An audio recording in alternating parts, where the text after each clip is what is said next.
Halo teman-teman, perkenalkan, namaku Charlie. Umurku 20 tahun, dan saat ini aku sedang berkuliah di salah satu universitas ternama yang ada di ibu kota. Kebetulan aku lahir dan dibesarkan di tengah keluarga yang kaya raya.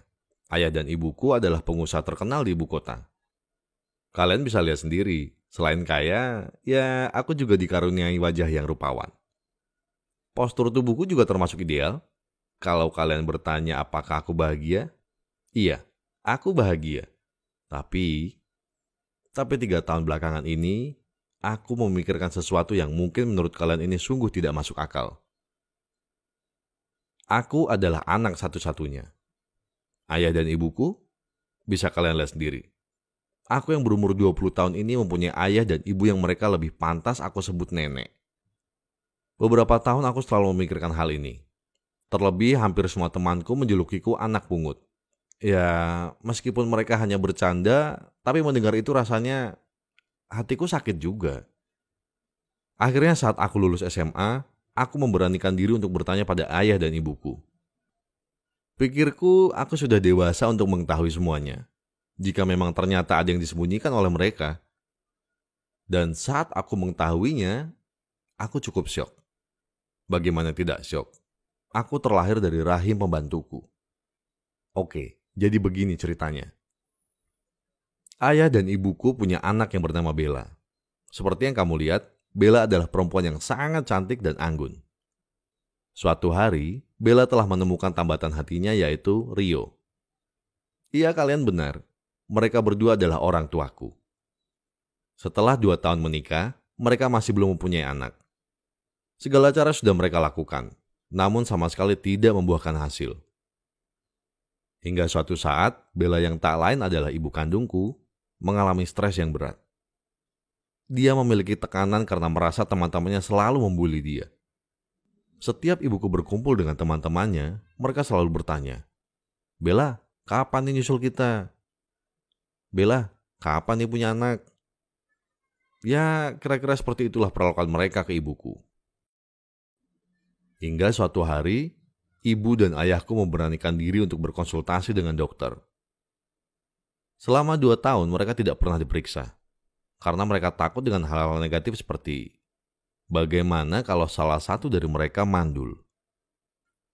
Dan setelah melakukan pemeriksaan, ternyata ibuku mengalami gangguan kesehatan. Ibuku mengalami masalah dalam saluran telurnya.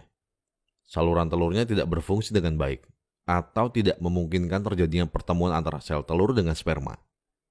Sehingga pembuahan tidak mungkin terjadi. Walaupun pembuahan bisa terjadi, kemungkinan embrio tidak masuk ke rongga rahim, sehingga terjadi kehamilan di luar kandungan. Dokter menyarankan satu hal, yaitu bayi tabung. Setelah berunding, akhirnya nenekku mensupport ibuku untuk melakukan proses bayi tabung. Meskipun itu sangat mahal, nenek dan kakekku akan menanggung semua biayanya. Ayahku sangat senang mendengar persetujuan dari nenek. Setelah itu mereka pun melakukan proses bayi tabung. Mereka berkali-kali ke rumah sakit untuk melakukan proses bayi tabung, karena proses bayi tabung kemungkinan berhasilnya sangat kecil. Hingga suatu hari, ibu dan ayahku mendapat kabar bahwa proses bayi tabungnya telah berhasil. Setelah itu mereka pergi ke rumah sakit.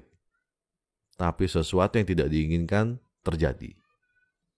Di tengah perjalanan menuju rumah sakit, mobil yang ibu dan ayahku tumpangi menabrak pohon besar dan mengakibatkan mereka kehilangan nyawanya. Dan kalian benar, ibu dan ayahku meninggal saat itu juga. Saat itu nenek dan kakekku sangat terpukul. Putri semata wayangnya harus meninggal dengan keadaan yang sangat mengenaskan. Ditambah lagi, mereka meninggalkan embrio hasil bayi tabungnya. 3 tahun nenek dan kakekku memperjuangkanku. Segala cara dilakukan oleh mereka untuk mendapatkanku. Bagaimanapun, aku adalah cucu kandungnya. Kakek dan nenekku berkali-kali bolak-balik ke pengadilan. Hingga saat proses pengadilan yang terakhir, akhirnya nenekku mendapatkanku. Embrio yang tak lain adalah aku berhasil nenek dapatkan. Setelah mendapatkan haknya, nenek dan kakekku segera terbang ke salah satu negara. Mereka akan melakukan proses surrogasi, atau yang biasa disebut dengan ibu pengganti. Jadi nenek dan kakekku harus terbang ke negara lain.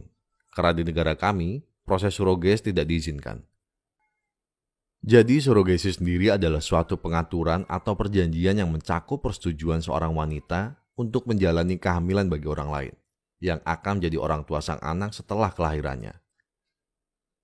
Jadi setelah sampai di negara itu, nenek dan kakekku tidak sengaja bertemu dengan wanita di jalanan dengan penampilan yang sangat lusuh. Karena pada dasarnya kakek dan nenekku adalah orang yang mudah banget bersimpati, maka hari itu dia membelikan makanan dan mulai mengajak ngobrol. Ternyata dia dulunya adalah korban pemerkosaan, dan saat keluarganya mengetahuinya, dia malah dibuang dan dicoret dari akte keluarganya. Setelah beberapa jam, nenek dan kakekku melanjutkan perjalanannya ke sebuah agensi yang tahu tentang informasi-informasi terkait surogasi. Tapi sesampainya di sana, mereka mengatakan bahwa stok ibu pengganti atau ibu sewaan sudah habis, dan mereka menyuruh nenek dan kakekku untuk menunggu 2 tahun lagi. Sedangkan nenek dan kakekku sudah menaruh embrio atau aku di salah satu rumah sakit ternama di negara itu. Nenekku harus segera menemukan ibu sewaan. Setelah mendapat kabar itu, nenekku langsung memikirkan wanita jalanan. Awalnya kakekku tidak setuju jika cucunya harus dilahirkan dari rahim orang jalanan. Apalagi dengan histori perempuan itu. Kakekku sangat menentangnya. Tapi nenekku mencoba menjelaskannya. Karena sudah 3 tahun aku hidup dalam bentuk embrio dan ini adalah kesempatan terakhir. Belum lagi karena mereka sudah terlanjur berada di negara itu. Akhirnya kakekku menuruti perkataan nenekku.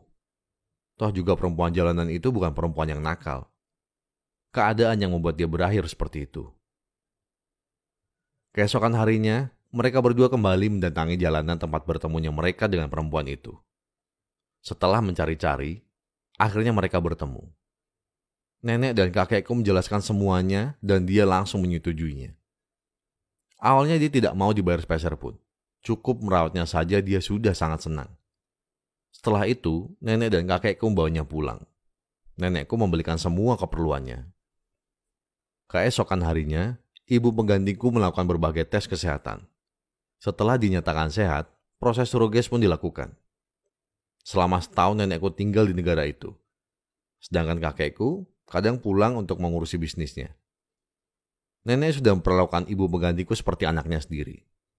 Semua kebutuhannya telah terpenuhi, asalkan bayi dalam kandungannya sehat. Setelah beberapa bulan, kandungannya semakin besar dan sebentar lagi aku lahir.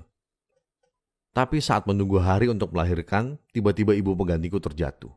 Dia terpleset di kamar mandi. Saat itu juga, nenekku membawa penggantiku ke rumah sakit. Dan benar saja, ibu penggantiku harus dioperasi saat itu juga. Aku harus dilahirkan secara sesar. Dan aku bersyukur karena proses operasinya berjalan dengan lancar. Kami berdua berhasil diselamatkan.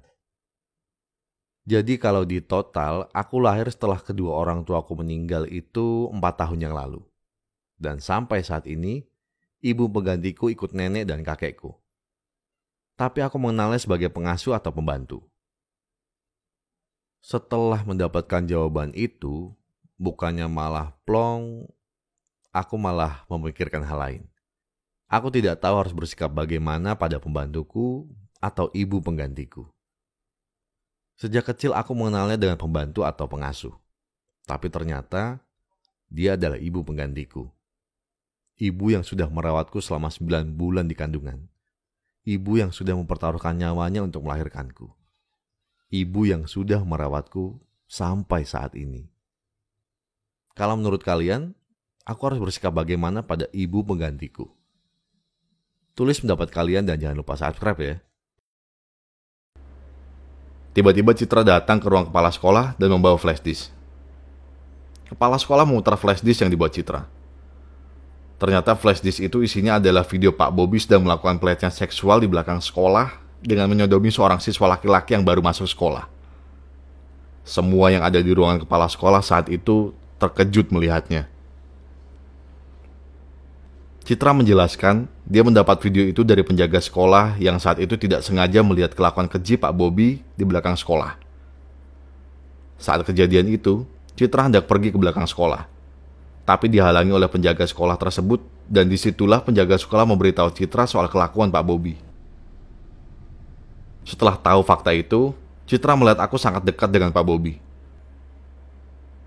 Citra diam-diam mengikutiku karena sebenarnya Citra mau memberitahu soal Pak Bobby yang ternyata adalah seorang homo. Usai putus denganku, bukan berarti Citra jadi benci atau bermusuhan, tapi Citra masih ingin berteman baik denganku. Akhirnya aku tahu Citra punya niat baik padaku. Aku jadi terharu dan akhirnya aku minta untuk balikan dengan Citra. Citra menolak, karena dia sudah punya pacar lain yang katanya jauh lebih sayang dan perhatian daripada aku. Thanks for watching. Jangan lupa subscribe dan tonton video lainnya dari channel Tinta Imaji. So, thank you so much bagi kalian yang selalu dukung channel aku. Bye-bye.